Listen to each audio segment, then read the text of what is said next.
experiences in your life, everything that you've done, the mentality that you've been able to grow, prosper, and, spread throughout the world, which has helped, thousands upon millions of people, I'm sure, with your story, not only, achieving your dream early on in life, but again, going through struggles later in life and, overcoming and conquering some of those, struggles that you've had. Obviously, you defeated Parkinson's, right? I did. And you know what? 99.9% of the people are ecstatic. They're like, God is so good. Yeah. The other have been on the other side of it, and they're like, well, I watched a loved one go through Parkinson's and they kept getting stuff and they died. So how dare you say you had Parkinson's?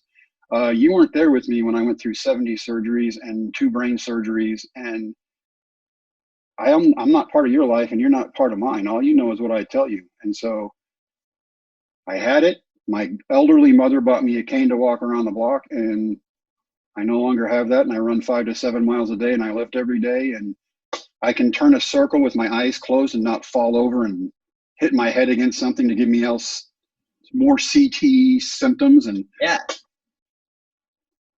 we take for granted what we know because that's all we know is what we know. And so when you hear somebody else's story, I think we get locked in on, well, what I encountered was nothing like that, so that didn't happen. Well, that's not true.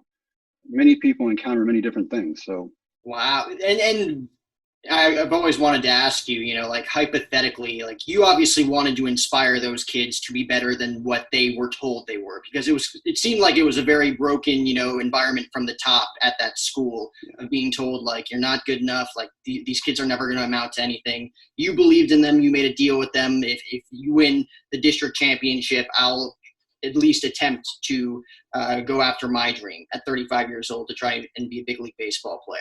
Did you have any inkling in your mind? Like, obviously you wanted them to get, become better than they ever have, bring out the best in each other. Did you, honestly think that was going to happen in that scenario? And now you're thinking like, okay, now I got to accomplish my dream. I didn't think they would win. I wanted them to be better. Yeah. And I wanted them to know the only limits that we have in this life are the limits we put on ourselves. So if you start listening to outside environment telling you can't do it, you're beaten already. Yeah. You got to have a drive within you to go out and do better than you thought you could. And when I pushed them, they pushed back and we became better. Let's look at it.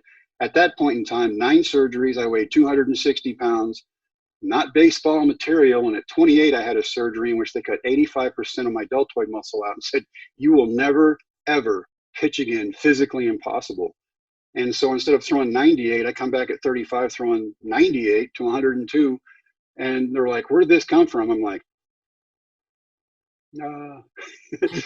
because there's really no other explanation. Even the medical community is like, this shouldn't happen, because even when Dr. Joe went back in, he goes, I have no idea why you throw as hard as you do. We've MRI'd your arm. You have nothing there. And you're throwing harder than you ever have with better movement. We have no idea why. And so for me, that was just furthering the fact that I made a commitment to a group of kids. And when I pushed them, they pushed back, and we made each other better. We were a team. Did you feel like you were throwing 98 the first time you stepped out on the mound? Or were you like going into that thinking like it's not even going to show up on the radar gun? Like this is going to be bad? Here's the deal. In the movie, it depicts me throwing at a radar gun on the side of the road. That actually didn't happen. That's one of 15% that Disney put in. But Dennis loved it. And our director, John Lee Hancock, loved it. And it let everybody know. I had no idea until I got to the tryout. So I really had no idea until I got to the tryout, because at the beginning of the season in 1999, the kids couldn't hit me. By the end of the season, these 16 and 17-year-old kids are raking me all over the ballpark. I'm like, oh, yeah, now you're going to go impress a major league scout. And when I get there, I've got my 3 kids in tow. Nobody will even play catch with me because they're like, who's this old crazy dude here? And then I go out there and they're like, you throw 98. And I'm like, what? And I was stunned, and when you find out you're 35 and you find out you're throwing 98, there's a happy dance going on in your head. Yeah. The next thing you think is, I've been throwing 98 at high school kids. I'm getting sued is what I'm getting. Yep. And so this whole circle comes about, and I go home and I call my kids and they're like, we told you, coach. It never even dawned on me why we got knocked out of the playoffs against a kid who couldn't throw out of a wet paper bag. But that's why. We were so far out in front of everything, we couldn't adjust. And in the 7 innings we had in 3 different games. It was 1-1 going into the last game, and we're down by 6 runs in the last inning. I'm like, why can't we adjust? And so I told the kids, I said, scoot up at the box, pull the bat down, and then swing. And then we started, and we came back. It was 7-6 with bases loaded, but we ended up getting out, and the kids made a great comeback. And to this day, those kids still credit everything that I had done for them, and I credit them with everything that I've been able to do.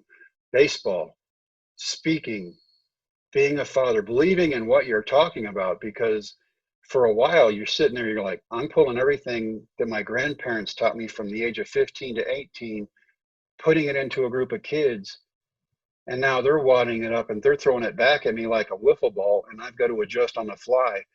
And so when I went to that tryout, I thought, this is going to be so embarrassing. It's not even going to be funny. And when I left there, I was stunned. And so when I go home and call the kids, they're like, Coach, you told us.